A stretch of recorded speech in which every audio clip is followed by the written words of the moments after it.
নমস্কার বন্ধুরা, আজকে আমি বানাচ্ছি বাঁধাকপি কাতলা মাছের মাথা দিয়ে। বন্ধুরা, পুরো রেসিপি দেখার অনুরোধ রইল। আমি এই উপকরণগুলো নিয়ে নিয়েছি।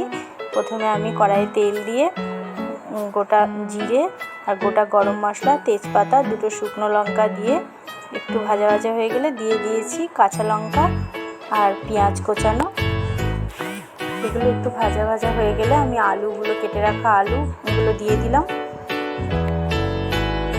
এবার দিয়ে দিয়েছি সামান্য চিনি আর লবণ। এরপর হলুদ গুঁড়ো 1 চামচ, জিরে গুঁড়ো, ধনে গুঁড়ো 1 চামচ আর লঙ্কার গুঁড়ো 1 চামচ দিয়ে দিয়েছি, আদা বাটা 1 চামচ আর টমেটো কোচানো। বন্ধুরা, এগুলো মশলাগুলো ভালো করে আমি কষিয়ে নিয়েছি। এরপর সামান্য একটু জল দিয়ে আর একটু কষিয়ে নিলাম। এবার এই কাতলা মাছের মাথাগুলো ভেঙে ভেঙে আমি দিয়ে দিলাম। তোমরা খুন্তি দিয়েও ভেঙে নিতে পারো। এরপর আমি কোচানো বাঁধাকপিগুলো দিয়ে দিলাম। বন্ধুরা, আমার রেসিপি তোমাদের কেমন লাগছে অবশ্যই কমেন্ট বক্সে জানিও। যারা নতুন দেখছো অবশ্যই সাবস্ক্রাইব করে দিও। এরপর আমি ঢাকা দিয়ে রেখেছিলাম 7 মিনিট মতো। তারপর বাঁধাকপিটা সেদ্ধ হয়ে গেছে, জল বেরিয়ে।